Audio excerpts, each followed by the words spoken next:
Olá, querido aluno, querida aluna, querida família, sejam todos muito bem-vindos ao nosso canal TV Araxá Educa. Eu sou a professora Nádia, professora de língua portuguesa.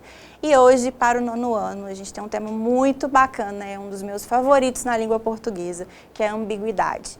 E aí, o que é ser ambíguo? Você já se deparou com alguma ambiguidade na sua vida? Tenho certeza que sim. E a ambiguidade na língua portuguesa já te causou algum transtorno? Ou já te fez rir? Ela era intencional ou não? Então vamos falar bastante disso na aula de hoje. Olha só, estudando a origem da palavra, ambiguidade vem do latim, ambiguitas, que significa equívoco, incerteza. Dentro da língua portuguesa, a ambiguidade também é chamada de anfibologia, e ela estuda a duplicidade de sentidos numa mesma sentença.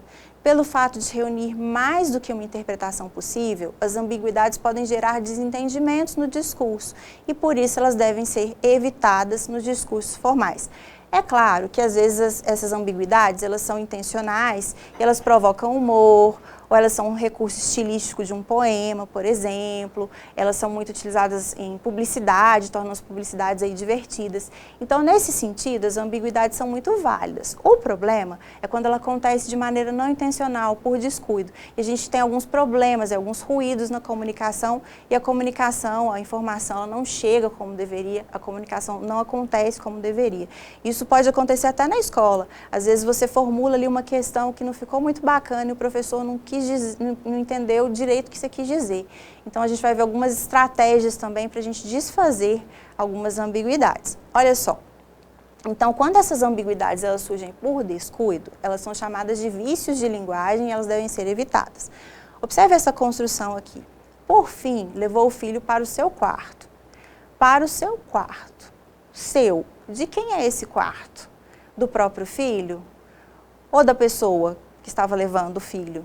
Ou é com quem eu estou falando? Então, não está claro, né, de quem é esse quarto. E esse pronome possessivo na língua portuguesa, a gente tem que tomar sempre muito cuidado, né, porque ele sempre dá esse mal-entendido aí. Como que eu poderia desfazer aqui? Né? Por fim, levou o filho para o quarto dele, né? Seria uma possibilidade de construção. Mas vamos lá. Quando o seu uso é intencional, então não está claro, o filho, né, de quem é o quarto. Quando o seu uso é intencional, a ambiguidade é considerada uma figura de linguagem. É o caso que acontece, por exemplo, nas poesias. Olha só esse texto do Carlos Drummond de Andrade, veja se você percebe a ambiguidade. Orion, a primeira namorada, tão alta que o beijo não a alcançava. O pescoço não a alcançava, nem mesmo a voz a alcançava. Eram quilômetros de silêncio. Luzia na janela do sobrado. Percebeu? Observe aqui. Luzia é um nome, mas existe também o verbo luzir. E aí eu tenho a conjugação luzia. E aí nesse sentido de dar à luz, né? Ela era uma luz na janela do sobrado. Olha só, que poema, né? Profundo esse aqui, né? Do Carlos Drummond de Andrade, aí, né? De um apaixonado, e a luzia na janela que era uma luz. Então, tem dois sentidos aí. Eu tenho o nome próprio, que é o nome da amada, e tenho também o sentido de produzir luz, né? O verbo luzir. Também existe ambiguidade na música. Olha só, essa música aqui é muito interessante. Cálice, de Chico Buarque e Gilberto Gil. Uma coisa que a gente precisa entender, um conhecimento prévio que a gente tem que ter antes de ler esse texto, é que ele foi produzido na época da ditadura militar, onde tinha uma censura muito grande. Então, os artistas, eles tinham que submeter as suas obras, as suas músicas, né, para que elas fossem aprovadas pelo governo, para que depois elas pudessem ser publicadas, gravadas. Então, era esse caso aqui. Então, eles não podiam fazer uma crítica direta ao governo vigente. Então, eles tinham que usar estratégias de linguagem para que as pessoas que lessem, que avaliassem, não percebessem que tinha uma crítica ali implícita. E aí, eles foram muito inteligentes e criativos nessa estratégia. Olha só. Pai, afasta de mim esse cálice. Pai, afasta de mim esse cálice. Pai, afasta de mim esse cálice de vinho tinto de sangue.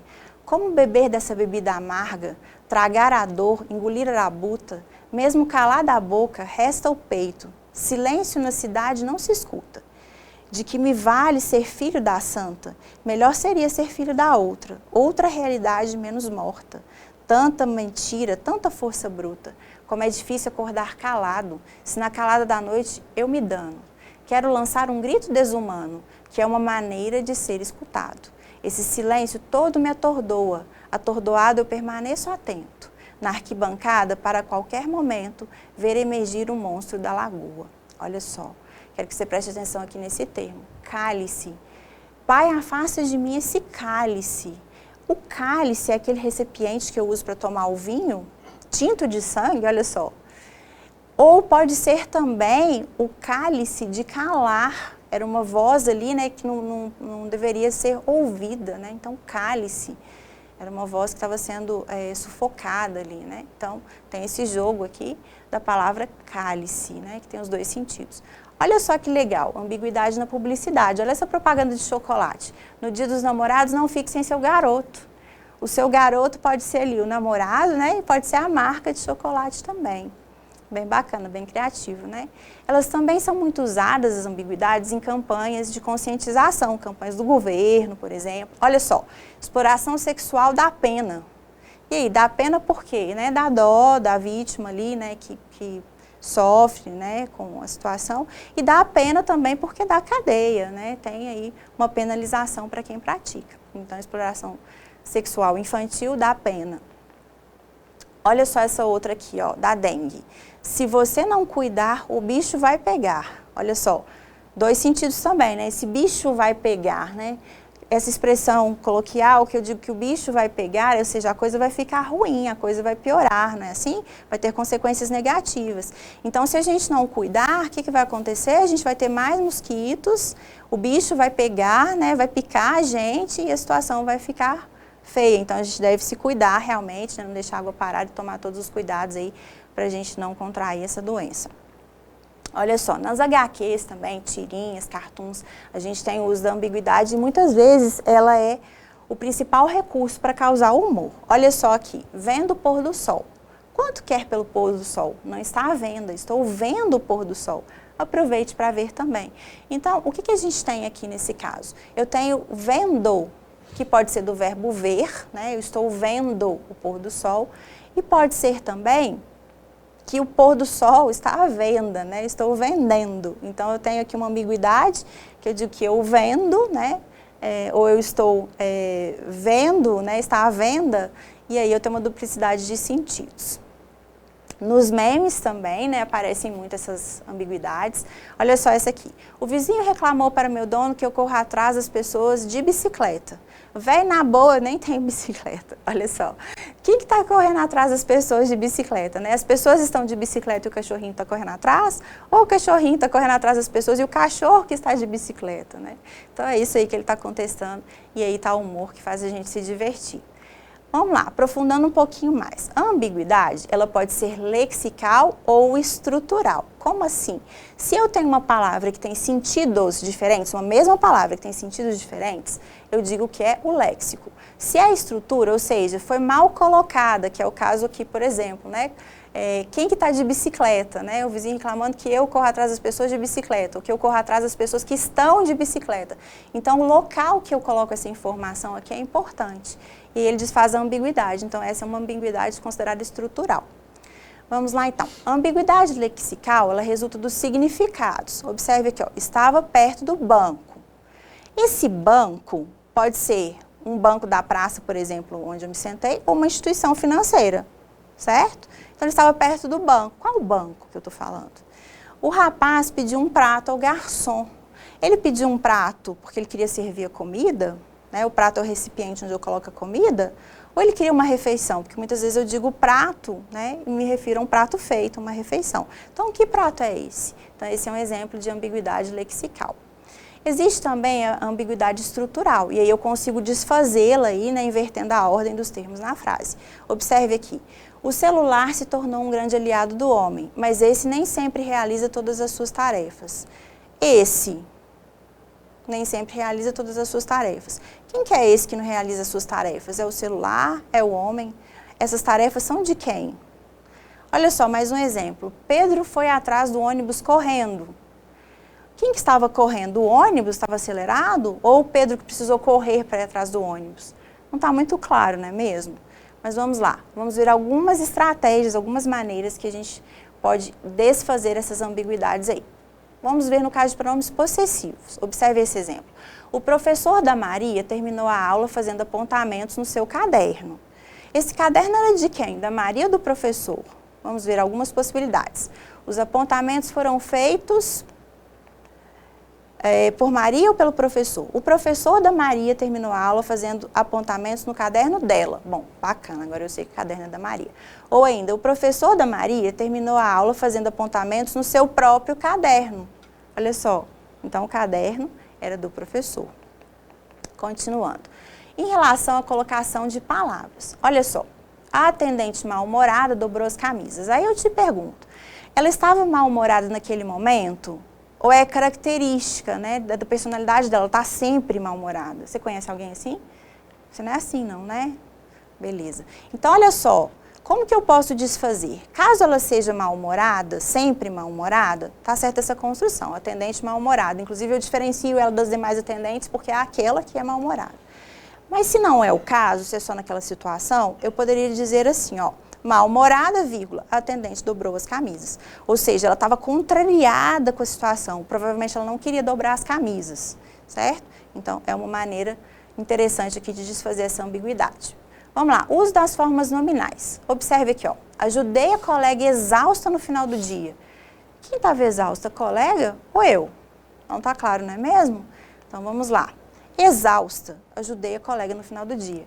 Aí, eu entendo que eu estava exausta, certo? Outra possibilidade, ajudei a colega que estava exausta no final do dia.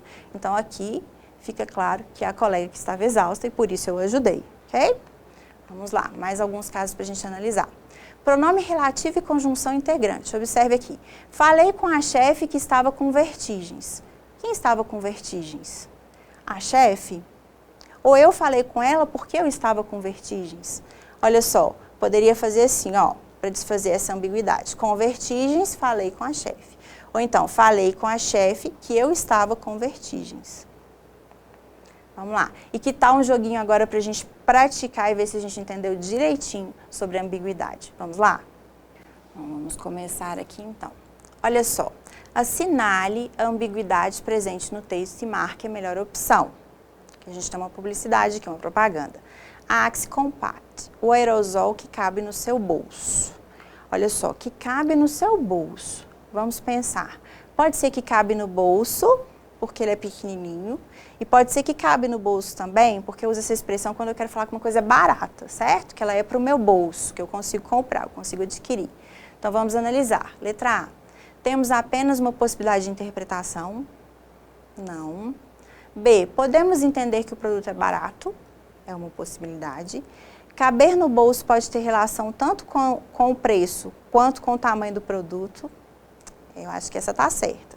Vamos ver a letra D. Podemos afirmar que quem usa sempre anda com ele no bolso. Bom, aí já está extrapolando um pouquinho o sentido, né, do comercial aqui, né, da publicidade. Então, a letra C é a melhor opção. Em Espiga conta como ganhou seu primeiro milhão. Então, tem aqui Cascas, Espiga conta como ganhou seu primeiro milhão. Aqui a natureza é a estrela, né? Uma propaganda de hortifruti. Vamos analisar aqui as opções. Letra A. Podemos afirmar apenas que o dono da espiga ficou rico. B. Podemos afirmar que existe apenas uma possibilidade de interpretação. C. Podemos relacionar a palavra milhão apenas com um grão de milho. Ou D, podemos entender milhão como uma quantia em dinheiro ou como um milho grande. Essa é a melhor, né? Então, Espiga conta como ganhou seu primeiro milhão. Então, tem o sentido aqui, né, de ganhar muito dinheiro aí produzindo milho, ficar rico, ficar milionário. E também da espiga aí, né, que produz milhos grandes aí, né? Que aí vai tornar o proprietário aí rico, né, milionário. Então, letra D é a melhor opção. Nessa tirinha o humor ocorre. Vamos analisar a tirinha. Só falta encaixar esse parafuso. Filho, vai buscar a porca. Vamos, Rosinha. É só por um instante. Bom, acho que o filho não entendeu direito, né? Realmente essa é uma porca, mas aqui como o pai está consertando, aqui ele está com umas ferramentas na mão, a gente sabe, né, que tem uma pecinha ali, uma ferramenta que é porca, ok? Então, ó, onde consiste o humor aqui dessa tirinha? Letra A, porque o pai é muito divertido. Realmente a gente se divertiu, né? B, devido à duplicidade de sentido da palavra porca, que é a ferramenta e o animal. Ou letra C, porque o filho não entendeu a piada. Realmente o filho não entendeu o pedido do pai, né? Mas a melhor opção, o humor está aqui nessa ambiguidade aí, né, da palavra porca. Olha só que interessante aqui essa publicidade, essa propaganda. Olha só, eu tenho um carro, né, o nome desse modelo aqui desse carro é Celta. E aqui eu tenho um personagem e essa informação, esse conhecimento prévio aqui, quem é esse personagem, quais são as características dele, é imprescindível para que eu entenda aqui o humor, aqui, né, a comicidade dessa propaganda. Olha só, o Cebolinha, que é esse personagem, ele é bastante conhecido, principalmente pela maneira de falar, ele tem dificuldade em pronunciar a letra R. Então, em palavras como certa, por exemplo, ele troca o R por L e ele diz celta. E aqui é exatamente que está o humor, a comicidade, né, a duplicidade dos sentidos. Se eu não tenho essa informação, se eu desconheço esse personagem, se o meu leitor não conhece esse personagem, ele vai ter dificuldade de entender essa publicidade, essa propaganda. Então vamos lá. Letra A. Podemos afirmar que o duplo sentido explorado pela tirinha funciona bem, devido à duplicidade de sentido. Essa está ok. Vamos ver se a gente tem uma outra opção que seja melhor. Vamos lá, letra B. Nesse contexto, a palavra celta está ligada apenas ao modelo do carro. Não, ao jeito de falar também, né, as características do personagem, a dificuldade que ele tem de pronunciar a letra R. C. Nesse contexto, a palavra celta está ligada apenas a algo certo. Ou D. É necessário que o leitor tenha um conhecimento prévio sobre o personagem para que compreenda o humor da publicidade. É isso mesmo, né? Então, preciso saber quem é o Cebolinha, quem é esse personagem, quais são as características, né, a fala dele, para eu poder interpretar. Vamos lá. Na frase, sempre dizem para eu lançar um livro. Vamos analisar aqui que a gente precisa interpretar a imagem. Sempre dizem para eu lançar um livro. Então, legal. E quando será o lançamento? Agora. E aí ele atira o livro, né, ele lança o livro. Então, olha só, aqui nessa tirinha eu preciso interpretar a imagem também. Letra A. Lançar tem relação com foguete. B. Lançar pode ser entendido como escrever e publicar um livro e arremessar um livro. Ou letra C. Lançar tem relação com o objeto lança, a arma. Não, aí já extrapolou o sentido, né? Então, letra B, né? Lançar no sentido de escrever e publicar e também lançar no sentido de arremessar. Dois sentidos aí para o verbo lançar. E aí, acompanhou? Tudo certinho? Se divertiu com as ambiguidades da aula de hoje? Tenho certeza que sim. Então, chegamos ao final de mais uma videoaula de língua portuguesa. Hoje nós falamos bastante sobre ambiguidade, analisamos algumas, né? Vimos que algumas são intencionais e eu chamo de figuras de linguagem. Outras acontecem por descuido mesmo, por distração, por falta de conhecimento. E aí são vícios de linguagem, geram problemas na comunicação. Bom, espero que você tenha gostado da aula de hoje, que você tenha aprendido e te espero na próxima aula. Tchau, tchau e até lá!